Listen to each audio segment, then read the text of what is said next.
everybody. This is Diane. Hello and welcome to Biters. And this is Marnell, and nothing too terribly horrible has happened this week. But I have to ask you, does this mean we're not on telly anymore? Yeah, nobody's died. Nobody's getting a divorce that wasn't getting divorced before. Things are not too bad. Yeah. In fact, there's a little bad, not like personal that I know we're going to talk about. And then there's some really kind of cool stuff that happened personally that I also know we're going to talk about. So, yeah. Awesome. So we are here to podcast episode 2 of Dead Set. Which I just realized I don't have a rating. So, oh no! So go ahead, tell us yours while I come up with mine. So I rated this a little lower, and I think it's only because the episode seemed really, really short.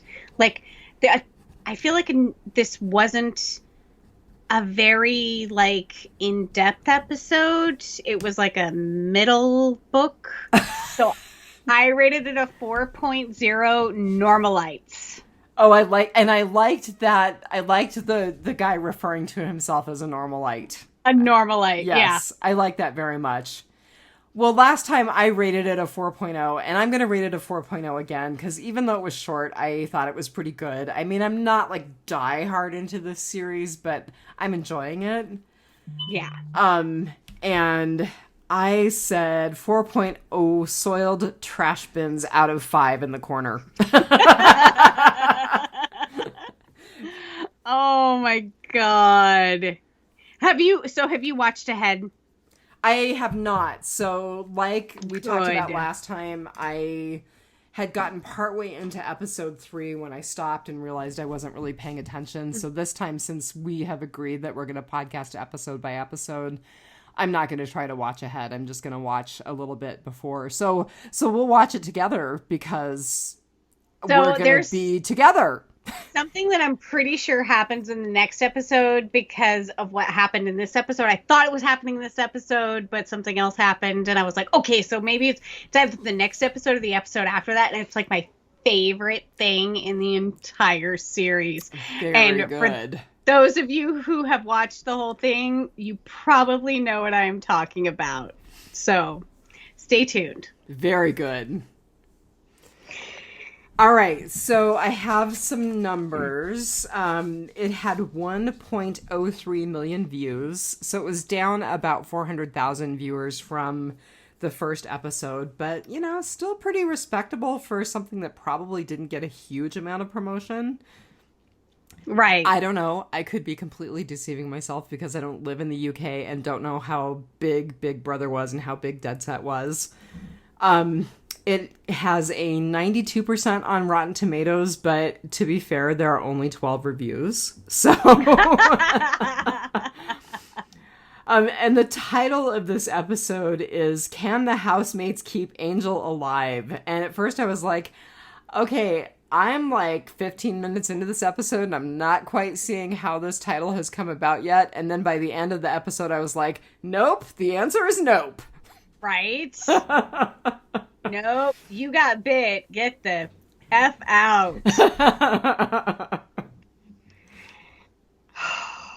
I've got nothing else on the writer and director. I didn't look anything else up. It's the same writer and director that we talked about last time. I don't know if you had something else that you wanted to share about either of them. I'm kind of putting you on the spot because I didn't ask you beforehand. No, I don't. Thankfully, our featured castmate is super interesting. Oh, good. I'm glad that you have a lot about our featured cast, which we'll go into next, because I basically looked through his IMDb credits and said, there's stuff that I recognize that I haven't necessarily watched. And then there's one thing that I've watched that he had a tiny bit part in.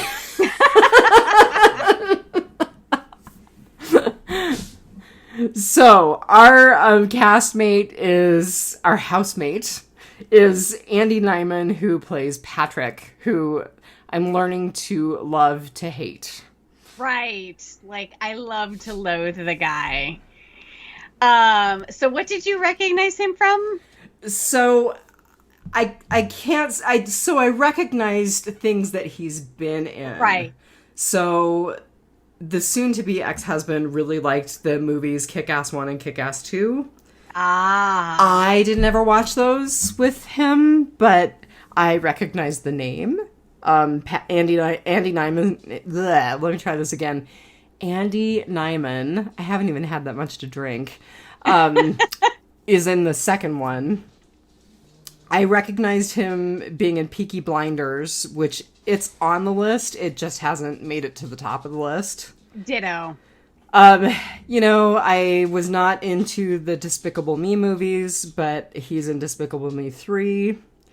He does a lot of voice work. I saw that, and I definitely think that the Shaun the Sheep must be a British thing, but there are multiple incarnations of that. So the thing that I have watched was Star Wars: The Last Jedi. Okay, yes, I have too. He played a guard. A no-named guard. Right. And so then another thing that's really on the list, because I love Renee Zellweger, is the movie that she made about Judy Garland. And he's in that movie. So he was also in Death at a Funeral, which I recognize. But he's coming up in a movie in 2021 called Jungle Cruise. And that stars Dwayne "The Rock" Johnson and Emily Blunt. Well, so those are a couple of pretty big names. Yeah, and he's actually The Rock more than Emily Blunt, but... See, and I love Emily Blunt. I do too, but let's be fair. Right. The Rock is a slightly bigger name. There's been a few movies that have had some big hitters in them that he's been in, but yeah, so it's actually not his acting career that I focused on. It's his magic career. So how interesting. No, I really did not do much of a deep dive. I didn't allow myself nearly as much time to prep tonight as I should have, so I was trusting you. So Andy Nyman has done magic for over 30 years. He's actually quite a big name in the magic world. Huh. He has a show called Darren Brown. I haven't watched any of it. That's actually... No, maybe I'm thinking of somebody else, but that actually is kind of familiar. So Darren Brown live, Darren Brown Something Wicked This Becomes. I think I've seen stuff advertised for that magician before. Okay. So he's kind of like a non-douchey David Blaine. Sorry, David. So I got super interested in Andy's magic work, and it turns out he's actually kind of calls himself more of a mentalist than a magician. It's less about sleight of hand and more about psychology for him. What does he call himself? He calls himself the tabletop grifter. So I watched a few things on YouTube with him, and he's one of those that will do the trick in front of you, and then he will explain how he does the trick.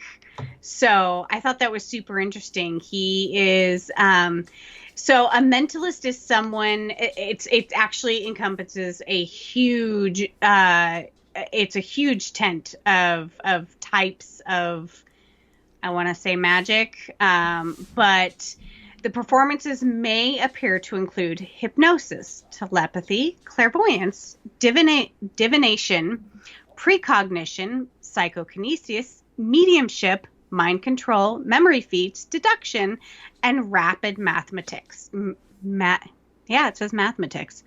Probably mathematics. Oh, thank you. Yes. I have had a lot to drink. I actually switched to soda water a little while ago because I was like, oh, I got a podcast. So, yeah. Let's see. he is actually a member of, I want to call it Mimic, MIMC. It stands for Member of the Inner Magic Circle. It's the highest award a magician can receive and is bestowed upon a very few performers. And I kind of think of the movie Now You See Me. And the eye, they got into that secret magic club, like at the end of the movie, spoiler alert. So you can actually buy kits of his tricks, and watch YouTube videos on how to do the magic, quote unquote.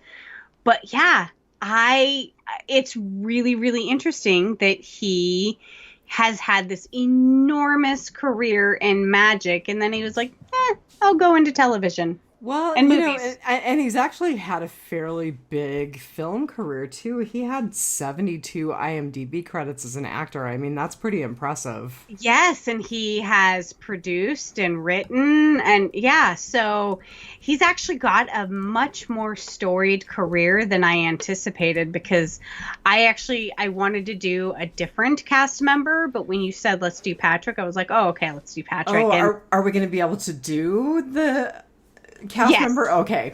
Yes. Just, I didn't want a prediction of who it was or like if they were still going to be with us, but yeah. No, and what's funny is I actually kind of wanted to do Patrick last time, but I'm like, okay, I guess we should do the female protagonist the first time. Well, and she's pretty cool. She is.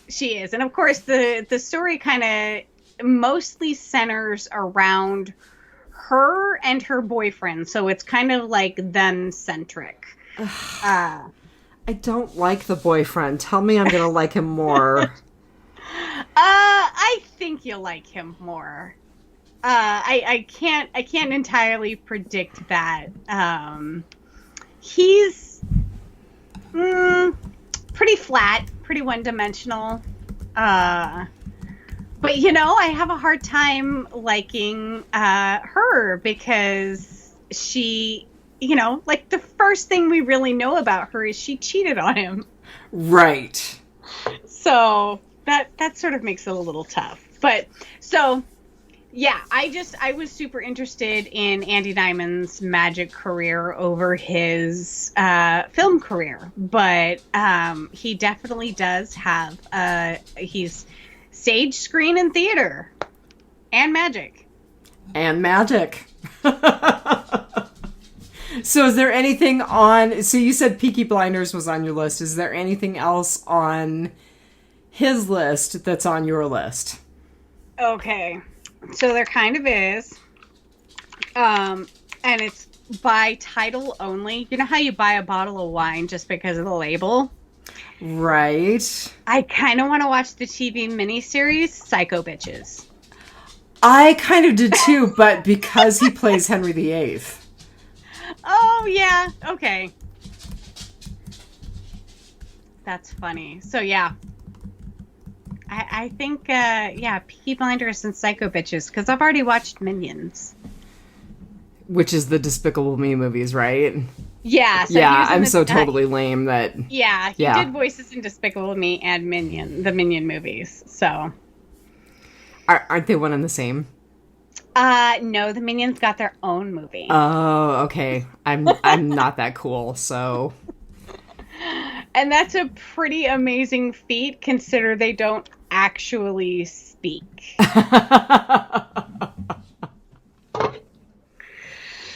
All right. So what have you got for us in Rotting Potpourri? Well, we're not even remotely there yet, but I've got some stuff in Whisperer's Corner. Oh, yeah. I never remember the order. I swear you put it out of order just to throw me off. We're starting out with something very sad, and I posted on our page, and I know that people have talked about it a lot, but so sad that we lost Chadwick Boseman of Black Panther on Friday. That was a pretty crushing blow to me. I mean, I took to my own personal Facebook page, and I rarely post anything like this, but I was like, F 2020. Like, I'm just... It's I honest to God, just feel like the body blows from 2020 keep coming. I really do. Every time I think that it can't get worse. Exactly. Yeah.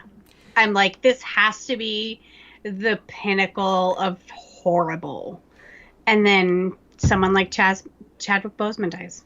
So for people who don't know, which I mean, it may be like all of one person who's actually still listening, he died of colon cancer, and he was actually diagnosed with stage 3 colon cancer 4 years ago when he was 39.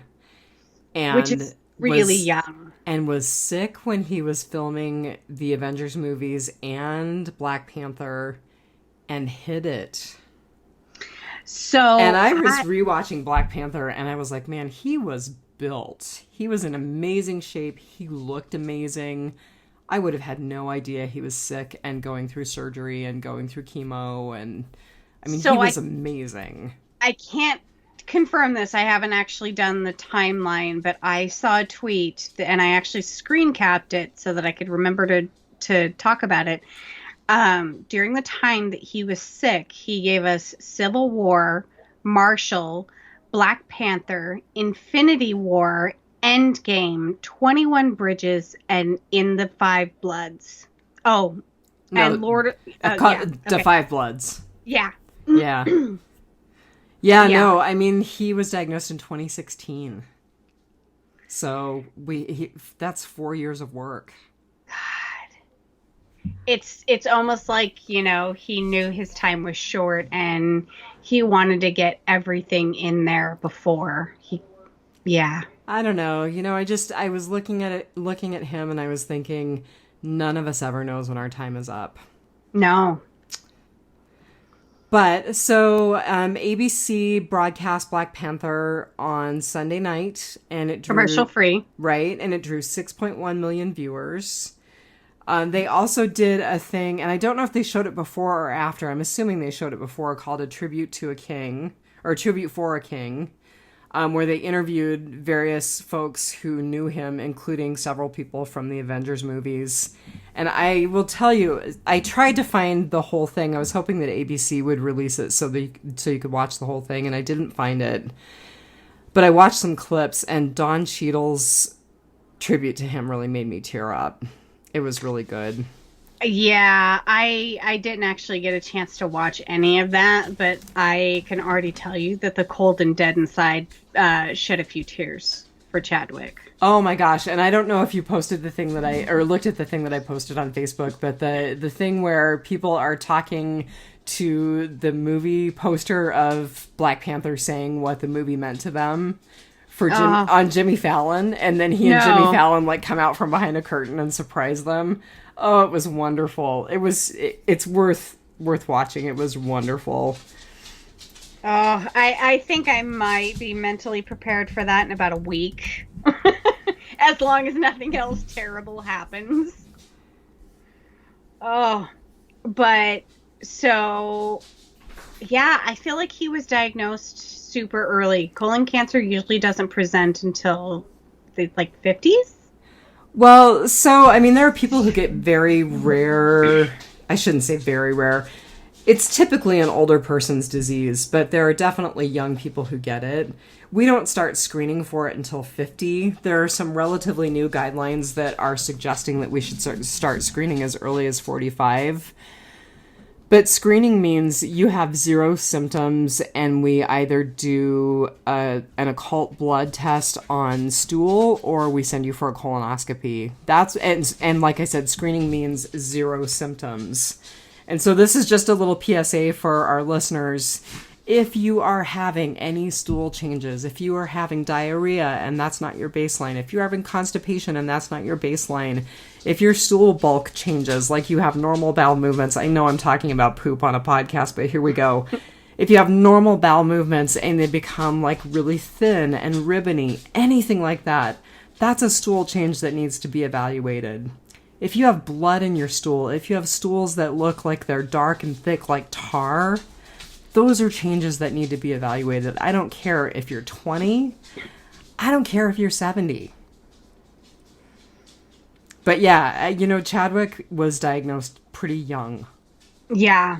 So he put it on Facebook, so I'm going to say it here. But listener of the pod, Pedro Pelez, actually commented on one of our posts that he actually survived colorectal cancer in his mid-20s. So it can happen at any time. Just be aware of your own body. And, not everyone is fortunate to have health insurance or be able to afford a doctor, but cancer is one of those that is just not going to wait for you to be able to afford it. And if caught early, your chances of survival are better and the outcomes are better. Just, know your body. Well, and I will put in a pug. No, that's a dog. I will put in a plug for a federally qualified community health center. So not everybody lives near an FQHC, but in America, we have these things called federally qualified community health centers that take federal dollars and have to do sliding scales for their patients. Mm-hmm. So, FQHCs don't do everything. We're primary care, but we can do some basic colon cancer screening, and we can certainly refer to appropriate specialists if necessary. And it's at least a place for people who have limited income and no insurance to get started. Yep. I myself in my lifetime have relied upon a public health center with a sliding scale fee to get the necessary medications for me. So resources are out there if you truly need them, seek them out. And I'm not going to lie, because, working in healthcare for a long time, there are not resources for everyone, and there are not resources for everything. And that's really frustrating, but it's worth investigating and worth figuring out how you can get help if you've got something going on. Because cancer sucks. Yeah.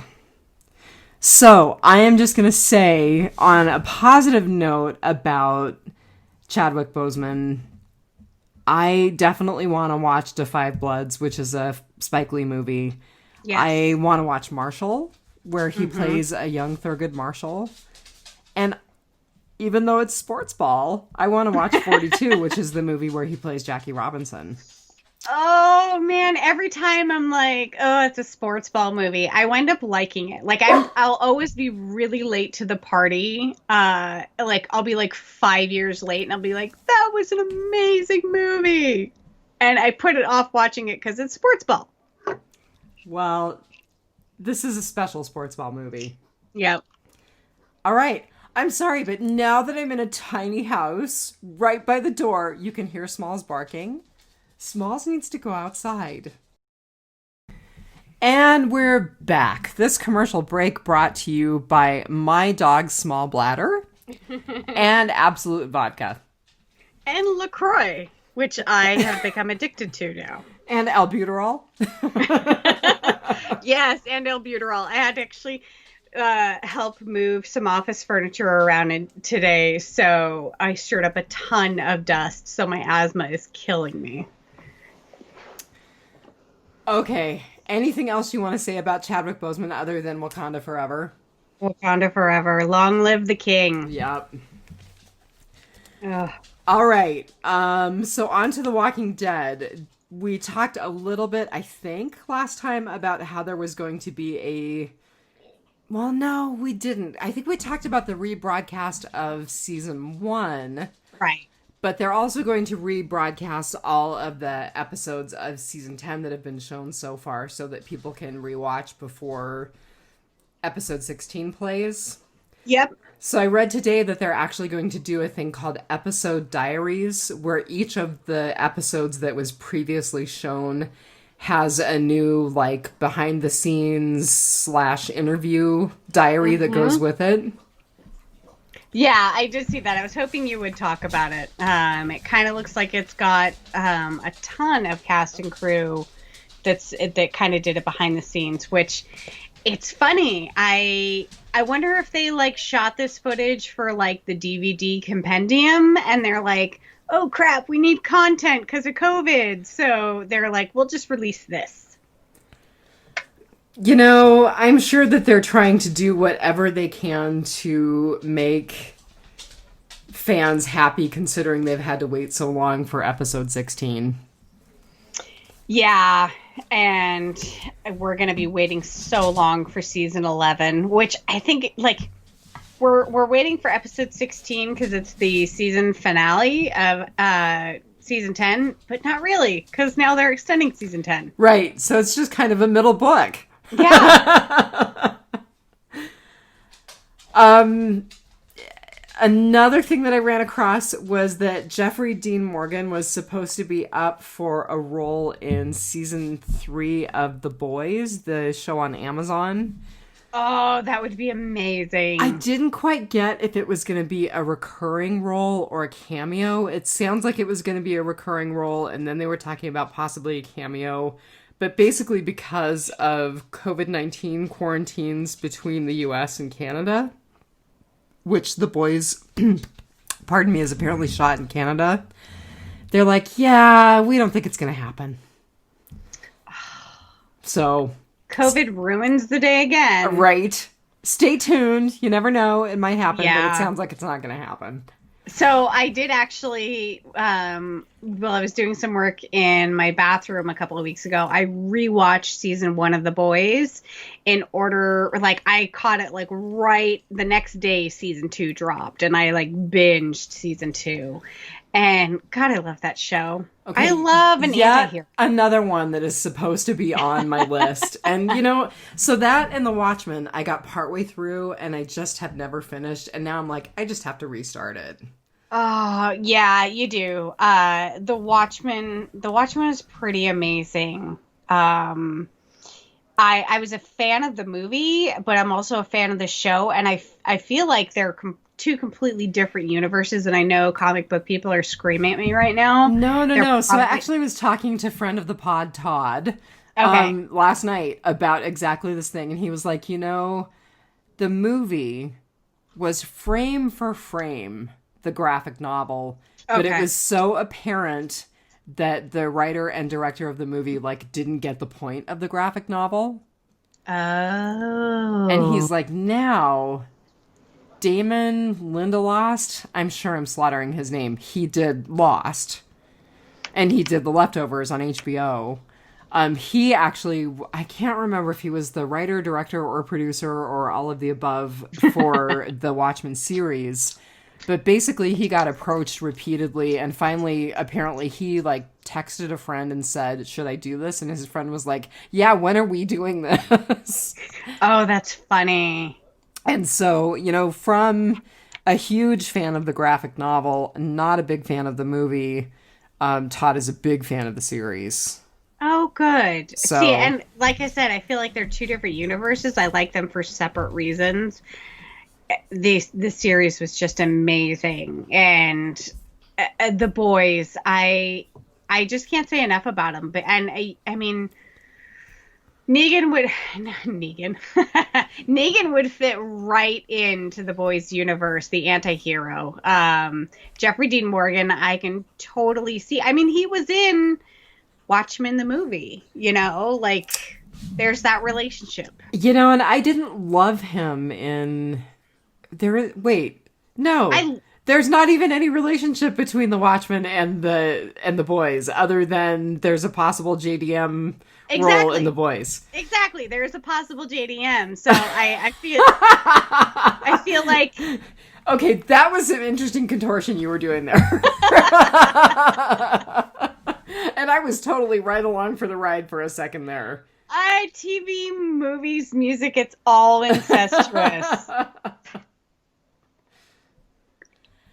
Oh, all right. So there is a new trailer for season 10, episode 16. It's very short. It's like 30-second trailer, but it looks pretty good. So I shared it to the Biters page.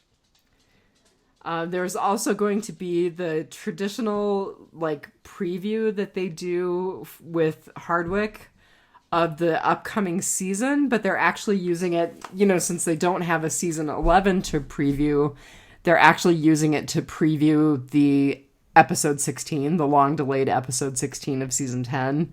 So that is supposed to air on AMC on September 27th, which is the Sunday before the premiere of the new series, The World Beyond, and the season 10, episode 16.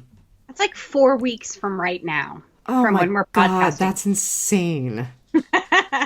That's insane. I didn't even frame it that way. That's crazy. Oh, 2020. How fast you go by and how slow it's been. Right?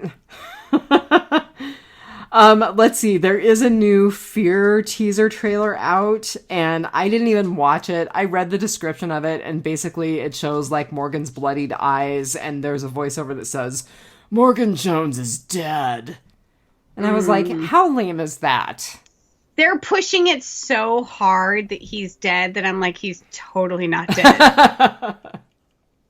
Like, stop trying to reverse psychology, fake us out. He's not dead. I had a little tiny bit. I usually don't dig super deep into Walking Dead news if it's more than a couple of weeks old because I figured we'd talked about it. But I ran across this article and I thought to myself, oh, I can't not share that. So there was an interview with Lindsley Register, who played Laura, on a podcast called Talk Dead to Me. And she dropped that she and Eugene actually had a sex scene that ended up getting cut because it was totally awkward and bizarre. I feel like we talked about this. No, we have not talked about it. It was brand new to me. I'd never heard of that. Are you sure? I am sure. Maybe Aim for the Head talked about it. Aim for the Head may very well have talked about it, but you and I have not talked about it because I was like, what? Okay. Yeah, I do remember something about that, and it was dropped because of time and awkwardness and just, yeah. The only maybe they'll give it to us now. Right. Maybe it's gonna be one of the. It'll be part of the fan diaries. Yep. Or the what do they call them? Episode diaries.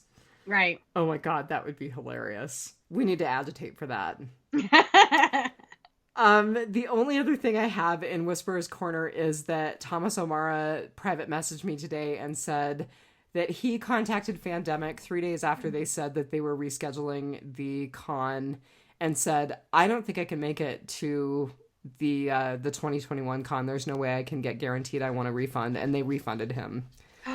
So I'm going to try that. I'll see what they do. I don't know.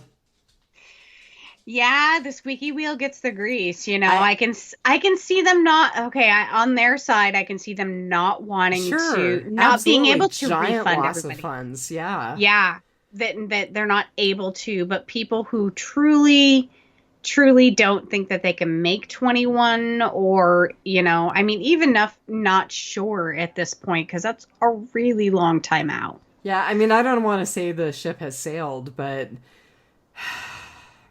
God, I'm kind of feeling like I'm never going to make it to a Walking Dead con. Third time's a charm.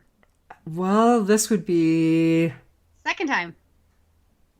It would be third time, because I tried to go to one in Portland. We tried to do this one, so if we tried to go again in September of next year, it would be third time. Yeah. So, the charm is in the third time. Yeah, third time's a charm. All right, Housewives housekeeping. You got anything? I don't actually. It has been a blissfully quiet week. Okay, I do. So, I got a new Jeep Renegade. Yep. And I'm pretty excited about it. I mean, it's definitely the baby Jeep, but it was also what I could afford on a divorce budget. But it's my divorce middle finger car to my soon-to-be ex. And it's mine, and it's warranted bumper to bumper for 7 years. I was able to extend the warranty very inexpensively. Nice. And it's a really fun little rig. I'm really enjoying it. And its name is T'Challa. Because it's kind of stealthy and it's black and it's a renegade. And I'm not trying to be racist, so please don't at me.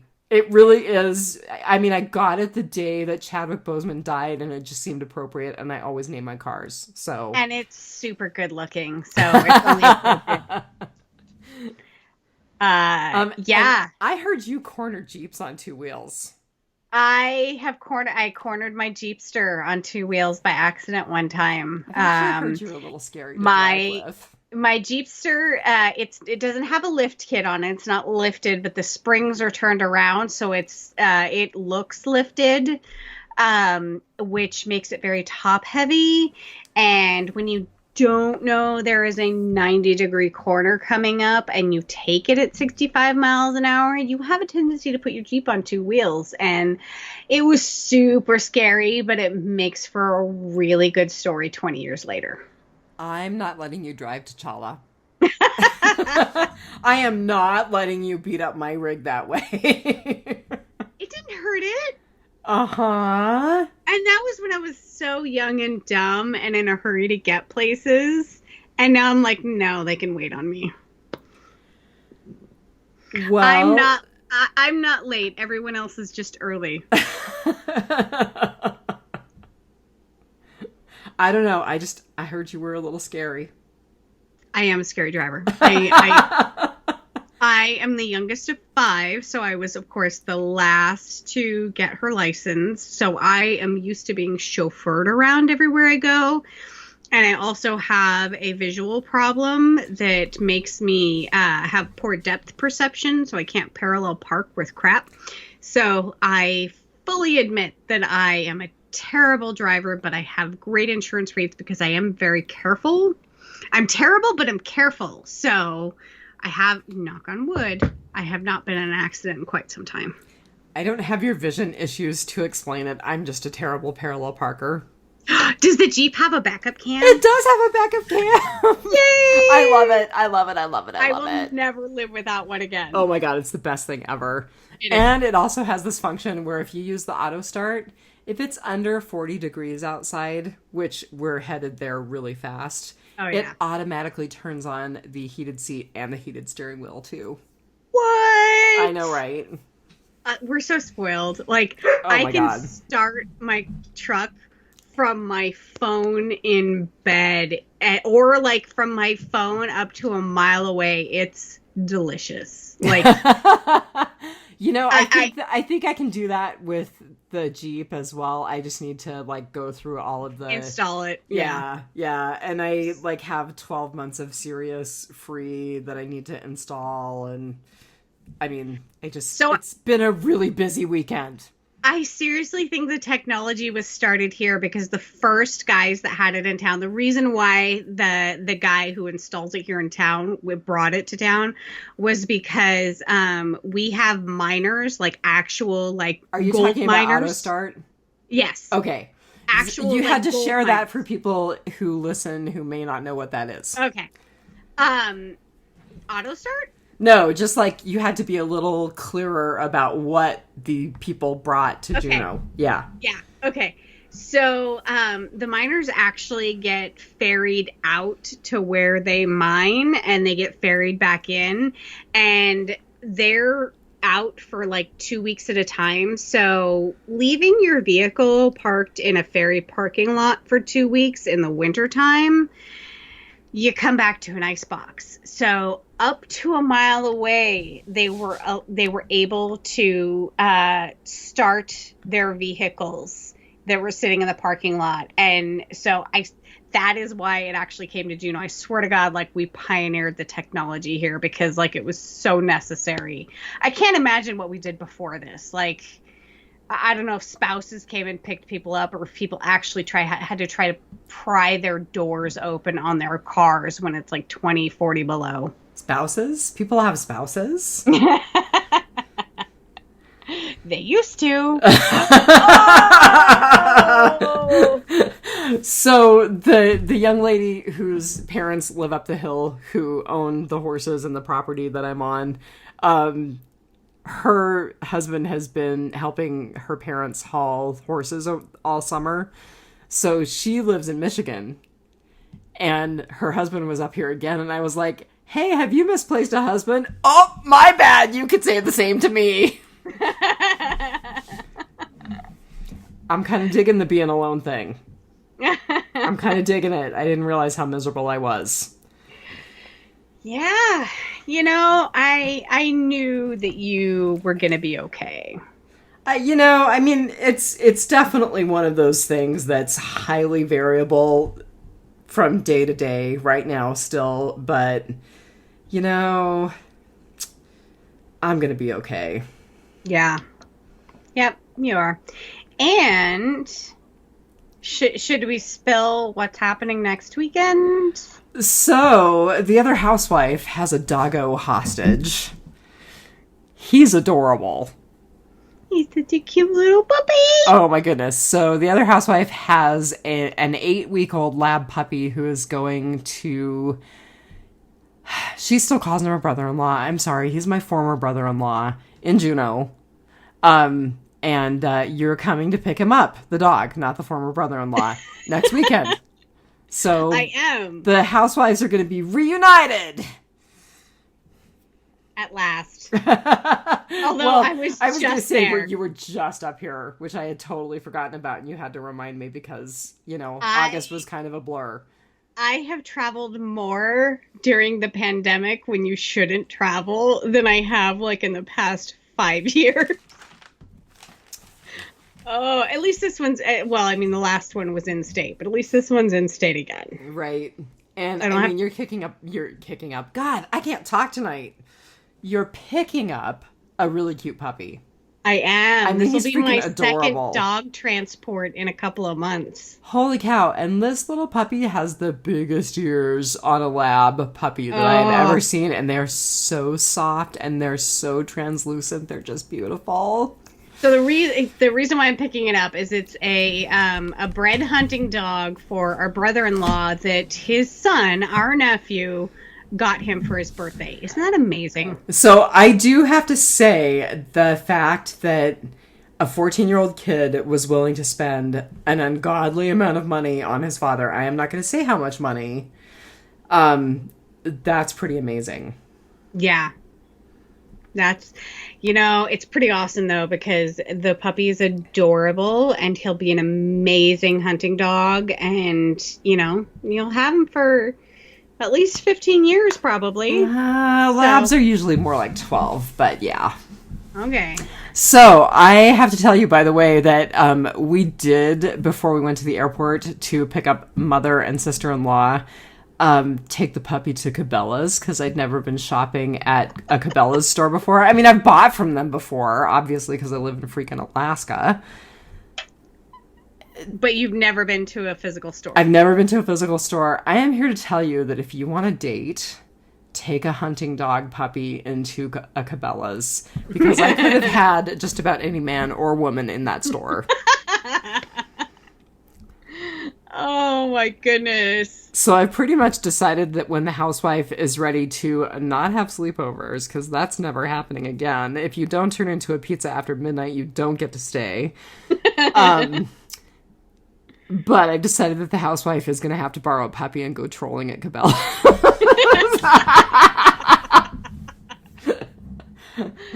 Oh, man. Terrible. I don't know if you'll quite find someone who you will click with politically, but... Probably not. But you know what? That's what duct tape is for. Silence is golden, but duct tape is silver. Oh, God. We're terrible. We are. Which must mean it's time to go into our goods, bads, and uglies. I think it's that time. It is that time because it's getting late. And like I said, it was a 20-minute episode and I didn't have that much written down, so here we are. Oh, we had much better luck podcasting this weekend. So far, knock on wood. Yeah, except now I have to fix 2 tracks together thanks to Dexter. Not Dexter, Smalls. Smalls, one of those big dogs. Don't blame it on my new baby. Who was very handsome after his run in the dog park, by the way. Oh, man, that dog is like lightning fast. Oh, I should have named him The Flash. I don't know. He's named after a serial killer. It's all good. He is, and I love to tell people that. I'm like, yes, he is named after the fictional serial killer. All right, so I am going to go take the liberty of going first. All right. So my good was the zombie Davina. Oh my god, I don't know what her acting chops are other than she is the host of The Real Big Brother, or was the host of The Real Big Brother, but she was born to play her zombie self. Yeah. She was amazing. And what's funny is I actually just looked, and she's credited in all 5 episodes. Like I said last episode, she only got 1 day of shooting, and they did have to use a stand-in for later shots that they needed to retake or fill in. But yeah, just seeing her just pounding on that door and screaming and like. And as she said, she finally spent more time in her chair. Oh no, she spent more time in her chair for Big Brother makeup than she did zombie makeup. So that is really funny.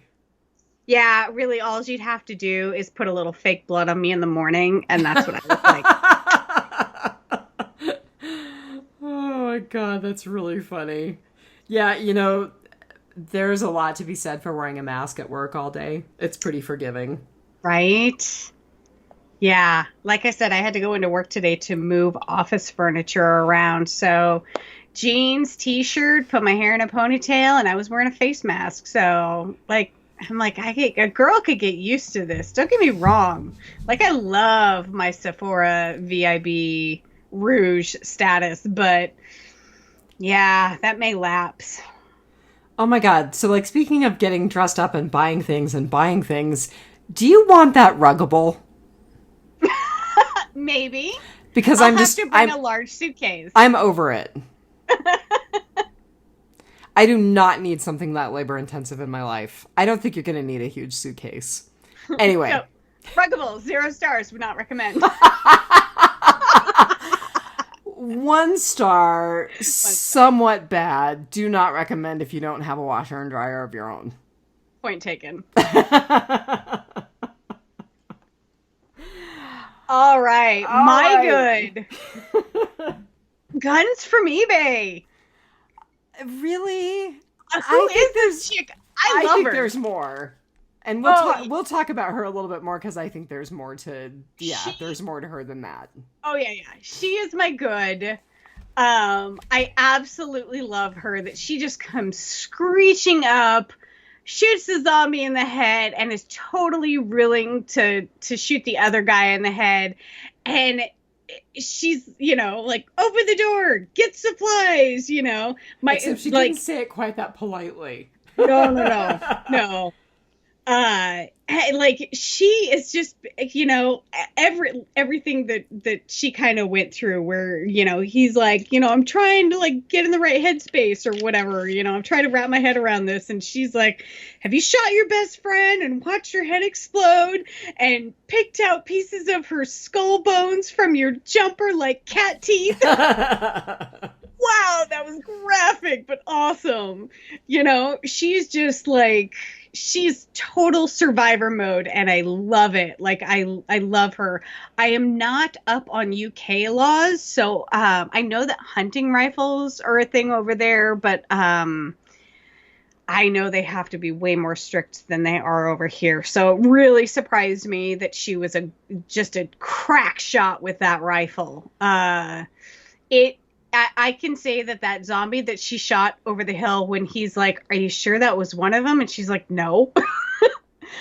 I can tell you from that range, I could have taken out a target, but moving target is an entirely other thing. Like, that zombie was running up a hill and then down a hill. Yes, it was running straight, but it was still changing elevation. So it's really difficult to hit a moving target at that range. She had to have had some practice, and I just love her. We don't even know her name yet, and I'm like, you go, sister. She was very cool. Mm-hmm. All right, my bad, which is kind of similar to stuff that I brought up last time. I I still don't like most of the characters, although I'm starting to like some of the characters more. So one of the things you complained about last time, I think it was actually your bad, was the shaky cam. Yeah, it wasn't so bad this time. So it was like virtually non-existent this time. Our featured castmate of this episode, Andy Nyman, his quote on IMDb is, "One of the ways where modern horror films grate on me is the shaky camera stuff." So I thought of you when I read that. Why did he think it was like great on him as in like yeah. Okay, so Andy Nyman is my man. Yeah, yeah. So who did you like this episode that you really didn't like last episode? Well, so I'm starting to have more of an affection for Grayson. Okay. The flamboyant gay guy. Uh-huh. I'm sure it has to do with the fact that he's a nurse. Yay! That is a bit of a stereotype, though, the flamboyant gay nurse. Although I have to tell you, the guy who taught my ACLS class last fall, he was a total hottie, and he was like Grayson's match, fingernail for fingernail. Oh, I love it. Amazing. His makeup and his nails were better than mine ever will be. And he was a whip-smart nurse, too. I actually just saw today where this, like, total rugged guy, straight guy, has actually started his own line of like guys fingernail polish, and I'm like, that's awesome. Like, I totally applaud the man who wants to decorate his body like we've been able to for, ever, and men used to do it, so well, whatever. So the nurse who taught my ACLS class works for, how shall I say this, a large hospital that is a part of a religious institution. Okay. And I'm just wondering how on earth he manages to staff their ER at least 3 days a week in makeup and fingernail polish, but I say more power to him. Yeah. Huh. Good for them for being so progressive. I think it's good for him for standing up for himself. Too. So, my bad. There was some really bad edits this episode. If you noticed, our two main storylines, we flashed between the house and the boyfriend and our new mystery woman. And if you notice, their car broke down and it became night. And we kept flashing back to the house and it was broad daylight out. And we kept flashing back and forth. They jumped the fence to the house. Good point. I didn't... It was super distracting. I'm like, okay, like, that's a continuity flaw. I get it. We could be jumping around time-wise, but if he's just trying to find his girlfriend and he's headed to the studio, then they're in the same proximity. And it really bugged me that was kind of a continuity error. And I get it. It's zombies chasing you at night is always way scarier than zombies chasing you through the day. I don't know why. Maybe because in video games, like, zombies get more chaotic during the night, and I don't know. But yeah, so that was my bad. It was just kind of some distracting bad edits. Well, and it does seem like these zombies, like the Walking Dead zombies, are more active at night. Mm-hmm. So. Yep. No, good point. I did not watch closely enough to catch those edits, so very good point. All right, so my ugly was your good, which was Alex. And the only reason I know her name is Alex is because I read the IMDb and the Wikipedia entries for this episode. I'm so curious about her. Where did she get the gun? Why is she such a good shot? Yeah. And, like, that wasn't her car, and she is in total survivor mode. And she had absolutely the best dialogue of the episode. So definitely the monologue about putting her friend down. And picking skull shards out of her jumper like cat's teeth. That was awesome. And I mean, come on, what have we said since COVID started? That this is the lamest apocalypse ever. We thought we were going to be able to shoot people in the head, which apparently some people still think that, but we're not going to go there this episode. Oh.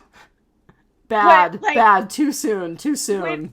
When he's like, are you sure that was one of them? And she's like, no. I was like, oh yeah, that's me. Okay, and I will also say one of the best moments in this episode was when she smacks him across the face and says, that's her not fixing the effing car.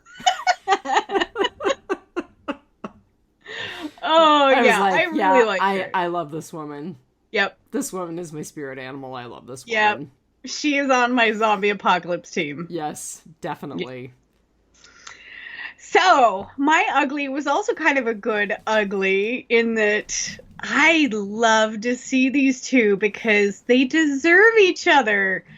Pippa and Patrick. Oh my god. So the thing Stop that I bleeding. Oh, that was awesome. I wrote that down. The other thing that I wrote down is Pippa is so calm. It's because she's stupid. Yes. Very, very much yes. And he's like calm because he's narcissistic.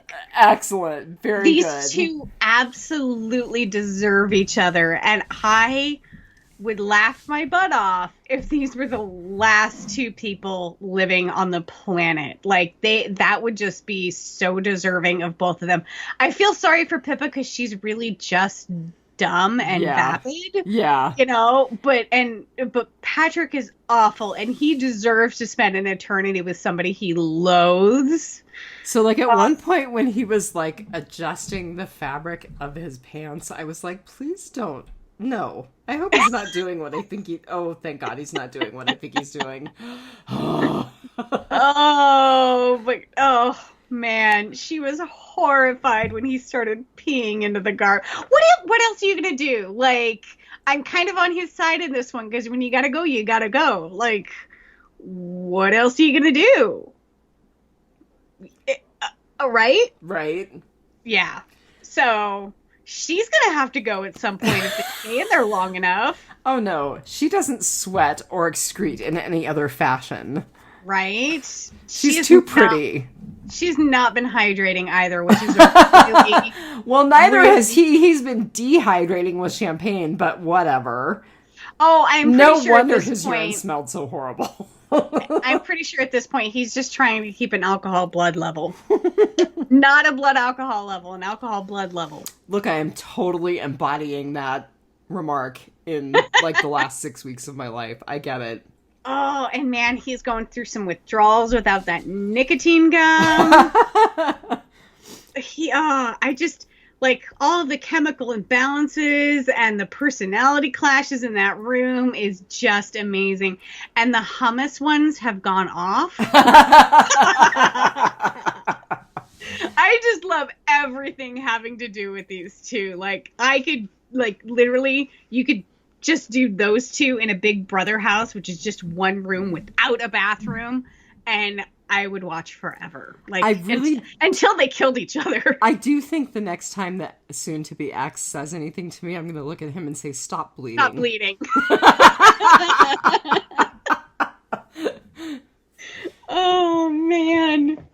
Yeah. They had some good lines.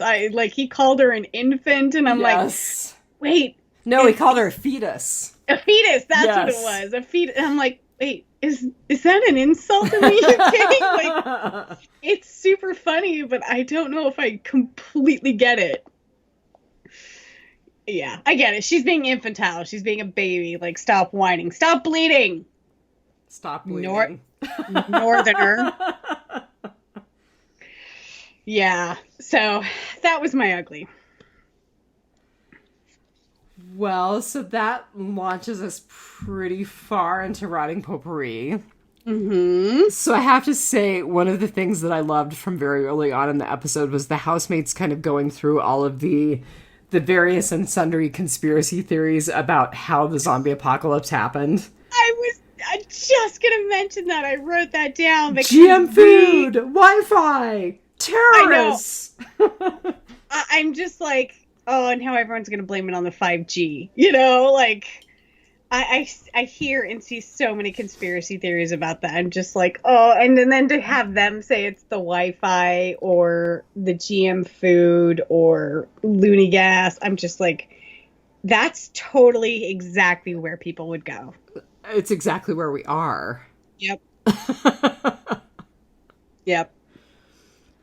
So, cardio is super important if you have fast zombies. And I will tell you that the two, like, really fast zombies, the guy who's chasing Rick at the beginning of the episode, and then Claire, the producer, at the end of the episode, they were horrifying, especially Claire. Yeah. Yeah, because, like... Excellent work on the fast zombies. I feel like, for some reason, zombies don't tire out. Like, I can sprint. Well, like, they shouldn't. I mean, there's nothing there but ravening lust to eat. Yeah. I know that feeling. Right? So, you are running from a zombie who is right on your heels, and you get to a Tesco, or whatever they call them. You're going to get to a gas station, and you were able to lock them out. You reach for the phone, it's dead. What's the next thing you do? I don't know. You're going to tell me? Find a weapon, right? Like, that thing is gonna get in. If we know anything about zombies, they're gonna break the glass, they're gonna build up on the fence, they're gonna find a way in. Like, he, like, just totally had pushed something up against the door, and he's like, okay, I'm just gonna, like, take a break. I'm like, no, look for a cricket bat, look for an axe, I don't know. Just, like, look for a weapon. Like, oh. I don't get the feeling that Rick is that, is that adept? Yeah, he's not there yet. I think Alex might get him there by slapping him upside the head a couple of times. Because, you know, she's got that survival instinct, and I don't think that's kicked in with him quite yet. I think he's still in the disbelief mode, but I'm just like, I think I probably would have looked for a weapon before I tried the phone.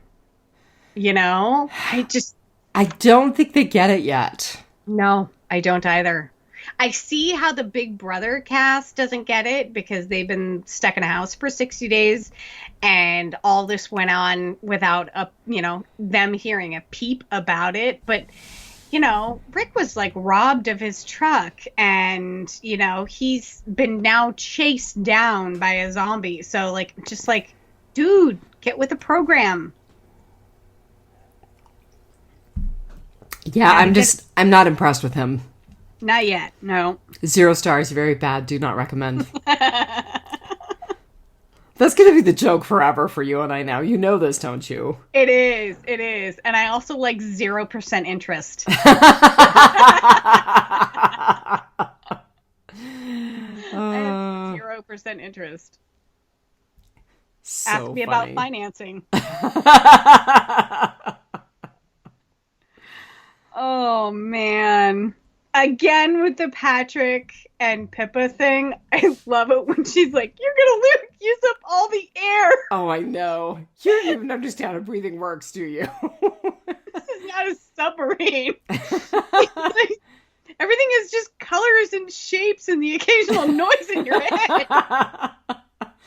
I laugh hysterically at these two. Like, I have to rewind it so I can rewatch it because I love these two because, like, they hate each other so horribly bad.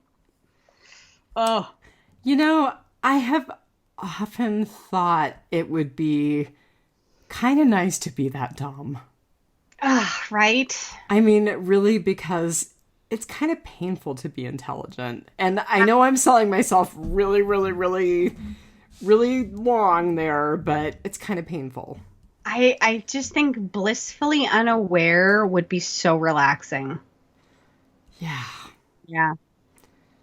Yeah, never been blissfully unaware. Nope. Now, miserable and unaware of how miserable I was, but never blissfully unaware. Right. I haven't quite caught his name. It's Veronica's boyfriend. Marky.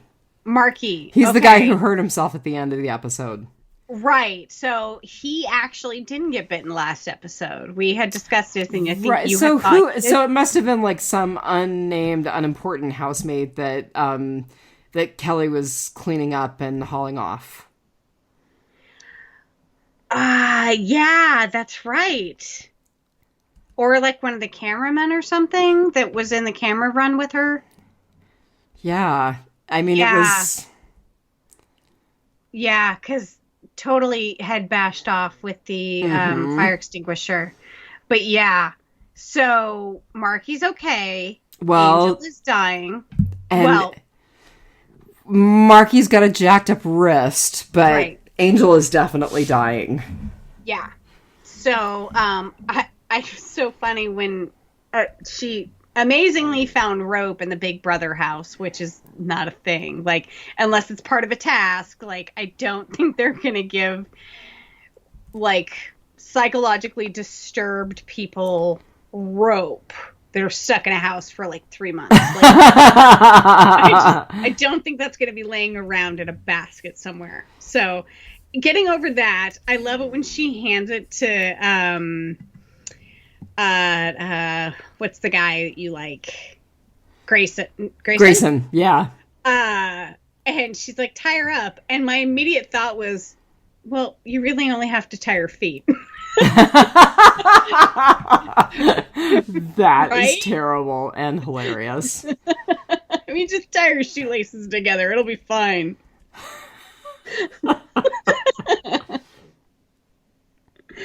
Oh, man. I liked the housemate, and I didn't catch his name, who was saving his smokes for a special occasion. And the way that Kelly looks at him and says, Merry effing Christmas. Right? It's like, yeah, dude, this is your special occasion. It's the zombie apocalypse. Wake up. Exactly. I'm like, the end of the world seems like a special enough occasion for me. Yeah. Yep.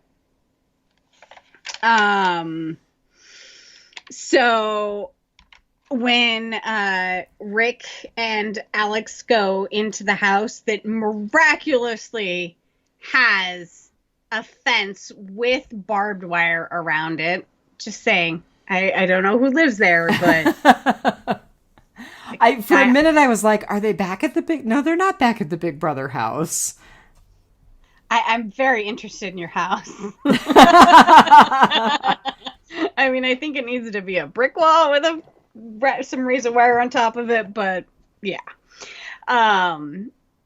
When they go in to see if anybody's in the house and Rick accidentally knocks over the vase or whatever that's on the table inside the door, it made me think of all the times that in The Walking Dead, like, people just stand in the doorway and just, like, bang their gun or whatever on the doorway until all the zombies come to them. So you have them all bottlenecked and it's a kill shoot. You know, like, we haven't quite gotten there in survivalist zombie apocalypse mode. I get it, but he was right when he knocked the thing over and nothing came running, you know, like, guess the house is empty. Right? Yeah.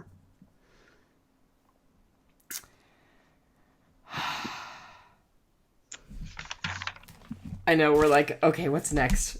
So I did think, and I mean, we're getting to the end of the episode here, but like the flashes of the scenes where they show Kelly cleaning up the gore and the guy like laying in his bed chain smoking, and then Grayson like trying to console and comfort and heal Angel. I just and Joplin losing it, kind of sitting there looking like he was completely freaking out. I loved the way that they flashed that montage of scenes together. Yeah. Everyone just sort of dealing with the moment in their way.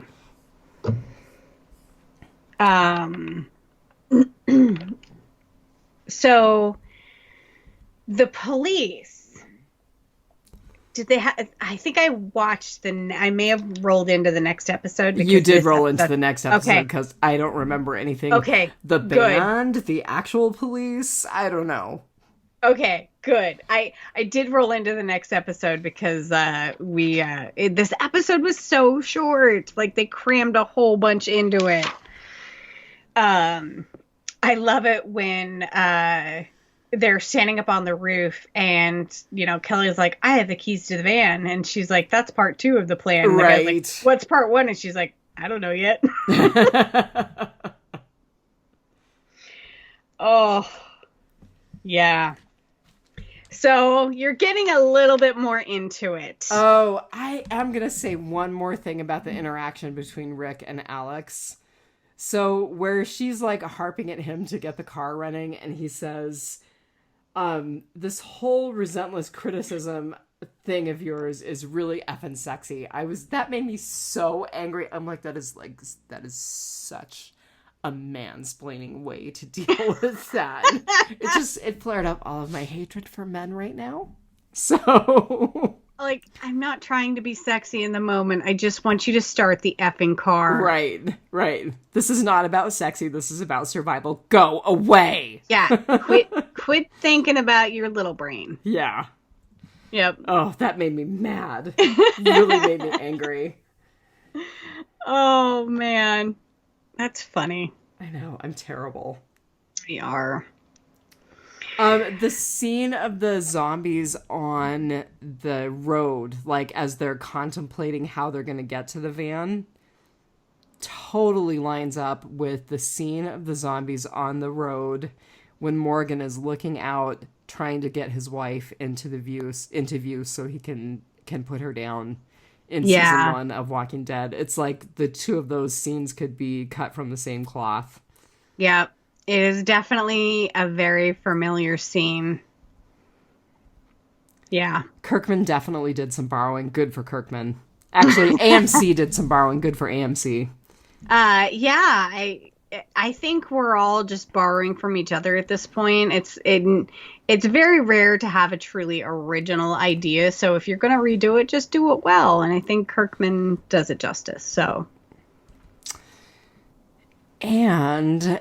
I had a friend, so Todd, friend of the pod, told me last night that part of the reason he stopped watching Walking Dead was because it was so hopeless. And I said, the thing that's really funny is that Kirkman manages at the very end of the comic book series to kind of end on a hopeful note. You didn't read it, did you? I did. I'm thinking they've gone I know, they're so far off comic. Book. I know. Yeah, that I'm just like... I don't know. There was an article that I haven't read yet that was basically like, the series could still have the comic book ending even without Rick and Carl. Right. I haven't read the article to see what the person's thoughts were, but... And it's definitely going to be a planned ending, so they're going to be able to, plan it out well in advance. Not like, some series that don't know that their last season is their last season and they end on a cliffhanger. I hope it's going to be a planned ending. You never know. You just never know. I mean, some exec at AMC could be like, well, this cash cow's dried up. Or COVID just screwed everything. Right. Yeah. You just never know. Not anymore. It's 2020. So, was that all you had for Rotting Potpourri? I think that's about it. Yep. Yeah, I have no more. All right, so we've managed to podcast for about an hour and 10 minutes, even though the episode was about 21 minutes long. Well, I do have some listener feedback. Oh, okay, very good. Episode. And I was going to ask you to read the listener feedback because I said I was going to pull it up and then I didn't pull it up. So I'm going to try to read it. Apparently, you and I both can't talk tonight. Diane Lasorsa says, welcome back. So sorry 2020 has been a rough one for both of you guys. But both of you guys sound great. I started watching Dead Set, but have to say not crazy about filming style with the fast zombies. Glad you are back and hope you watch the Walking Dead marathon. I've not watched the Walking Dead marathon. Oh no, so I believe she's talking about the season 1 marathon that they're going to do. Yeah, I don't totally plan on that. I might. Like, I'm maybe not sure. I'm not sure how. And Dianne, please reach out and let me know, because I may be misreading it completely. I'm just not sure what they're gonna do to make it different from me doing a marathon of season 1 on Netflix, which I've done several times and actually started doing again fairly recently. Yeah, like I said, I've rewatched The Boys season 1. I rewatched the seasons of Handmaid's Tale in because the upcoming season. I've rewatched Dark Angel. Like, I'm rewatching a whole bunch of other stuff, and I know that we are going to have to rewatch season 10. I'm totally going to have to rewatch season 10, which means I'm going to have to pay for it. Because we hope to do a recap. A crossover with right. With Aim for the Head, with Dianne and Steve. Yep. So I'm interrupting you, but I'm interrupting you for a good reason. No, yeah, good reason. You're really into Handmaid's Tale. We talked about it a little bit. I told you I just couldn't handle it because I've read the book. I know where we're headed. It's too close to where we are right now. But Cherry Jones, who played one of the, I believe she plays one of the aunts. Oh, probably. Actually, an aunt or a Martha? I think she plays one of the aunts, but I'm not sure. She also played a professor in Transparent, which I loved. I was heartbroken that Transparent didn't get a good send-off because Jeffrey Tambor couldn't keep it in his pants. Anyway, she actually talks about how The Handmaid's Tale was so difficult for her, and the violence in The Handmaid's Tale was so difficult for her that, like, season 2, she was like, I can't do this. I can't. I've got to bow out. And it was an interview that was on Fresh Air today. I thought you might enjoy it. So sorry, I know I'm totally interrupting you, but I that just came across my brain feed, and I thought I should tell you.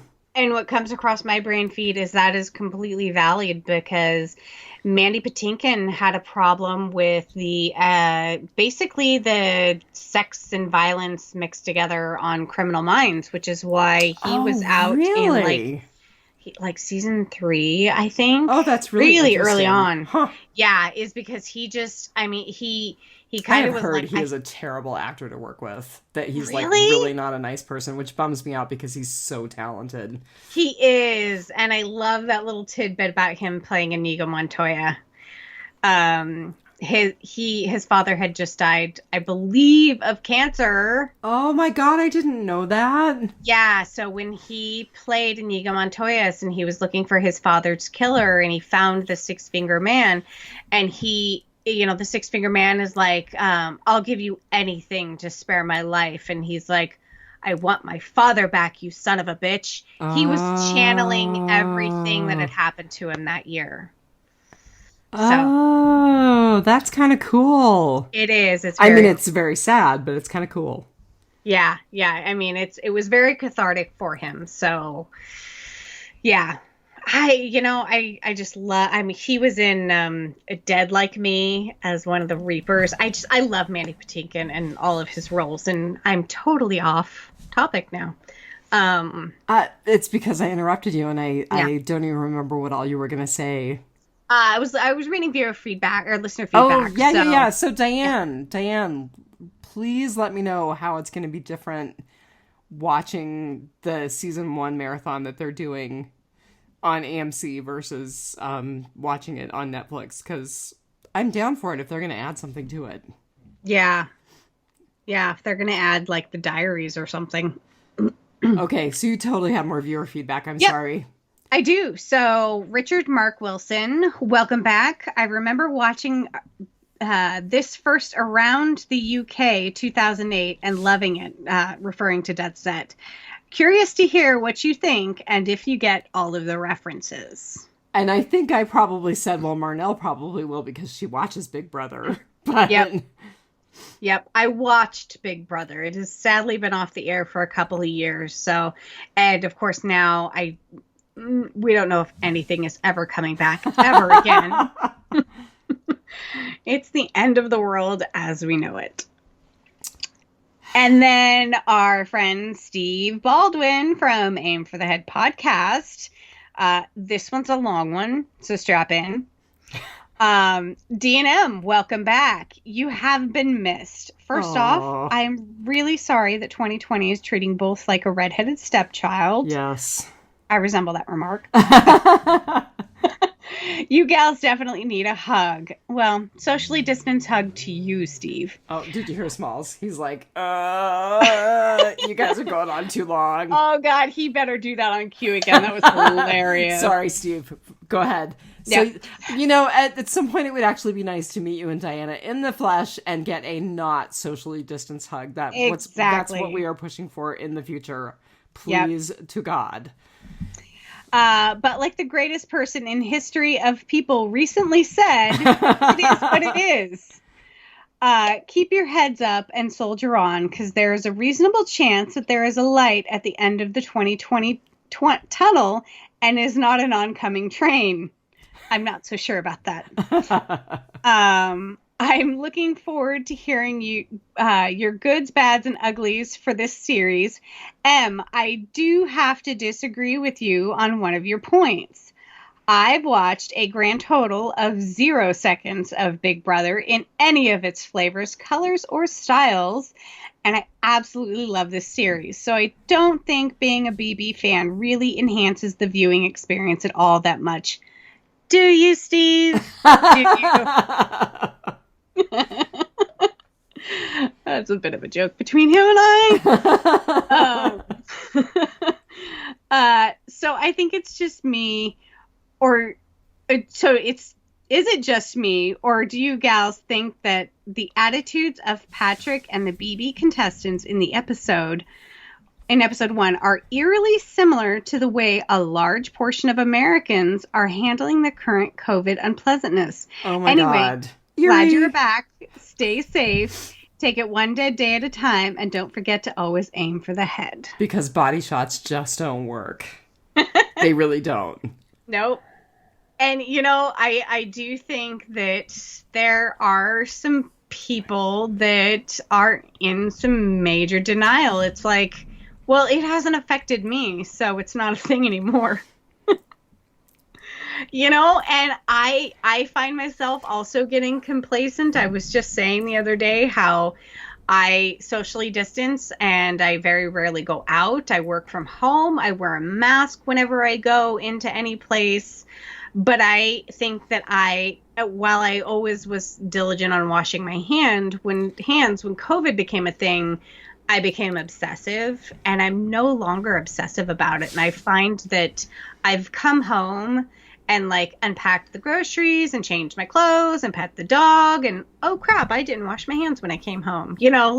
It's just I have gotten a little bit complacent, and I don't know if it's because we don't have a lot of community spread where I'm at, or if it's just I'm just so sick of washing my hands.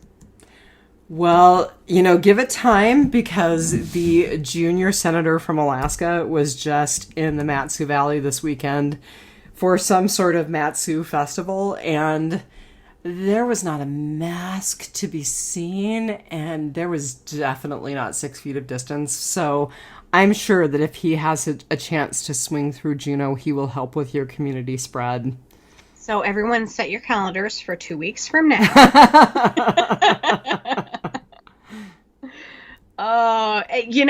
I guess it really depends on the environment. If I'm already pre-planning my trip, which is next weekend, and apparently the puppy is not very potty trained, especially when it comes to airports. Oh my God. It was horrible. God. And he slipped his collar in Cabela's. Oh no. It was hilarious. I was like, loose dog in the airport. So I am already I need Clorox wipes, the travel pack, and I need poopy bags, and I need all of this. And I'm also thinking, I found those N95 masks in the tool chest in the garage. I could wear one of those on the plane. Like, it just depends on what environment I'm in how much I am really diligent about trying to avoid the COVID, but I definitely am not in denial that it is out there. Like, if I weren't in such a homogenized little bubble in Alaska, I think I probably would be going either crazy one way, like crazy shut in, I'm not leaving for anything, or like, look, I'm gonna get it. If I die, I need a beer and a manicure. I'm totally not down with the if I die thing. You know why I'm not down with that? Because I hear a lot of people saying that. If I get it, I get it. If I die, I die. Okay, I heard an interview. We're completely off topic now. I heard an interview with a 28-year-old with no underlying health issues who ended up with a double lung transplant because her COVID case was so bad. So, and that's one of the things that scares me is not knowing the after effects. We're starting to hear from people who have had it, and one of my coworkers actually has previously had it, and she's actually on the EOC team. And she's having a problem with, she calls it COVID brain. She still has. So I have a friend from one of the small communities in which I used to live who had COVID a couple of months ago. Same thing, COVID brain. Yeah. And I mean, what's worse, like COVID brain, which is like slightly worse than I can't remember why I came into this room. Oh, I think it's worse. Or like having the heart problems that people are coming up with. Like, it's just scary. And I don't think you can predict like what you're going to have, maybe it's not any one thing. You can. Life is such an individual experience that some results may vary. I mean, here's the other thing. The physician who is the medical director where I am currently, one of her former coworkers from Idaho, 45-year-old nurse practitioner, totally fit, no underlying health conditions, distance runner, dead, COVID. Oh. Dead. See?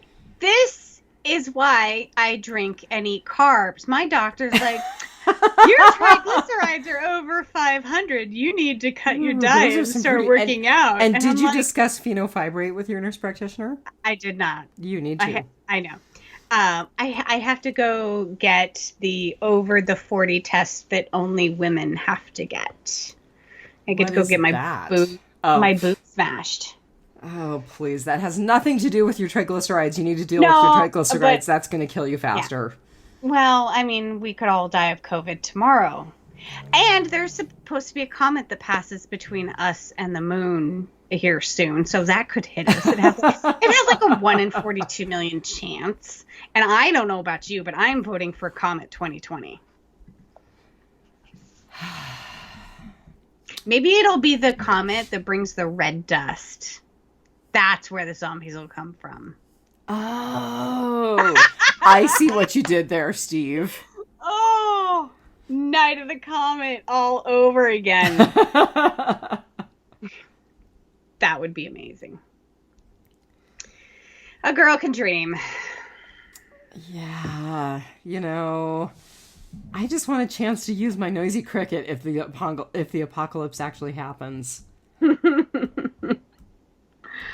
Oh, one way or another. Shooting zombies or keeping people at bay when they're trying to, break into your house for the meager things that you have there. It's not very meager. No. I've actually got some pretty good stuff here. Yeah. Including me and my dogs and that evil cat. Oh, man, I will have to drug up before I go to your house. Well, the cat doesn't come downstairs. We'll put you on the futon downstairs. Okay. Yeah, I mean, you'll probably still have to drug up, but, here we are. Yep. All right. So next week, episode 3, and we will be together. Yeah. Awesome. All right. But until then, just remember, take it one dead day at a time. Have a good week, everybody. No smalls this time. Smalls. He's totally sacked out on the floor. All right, everybody. Have a good week. Bye. Bye.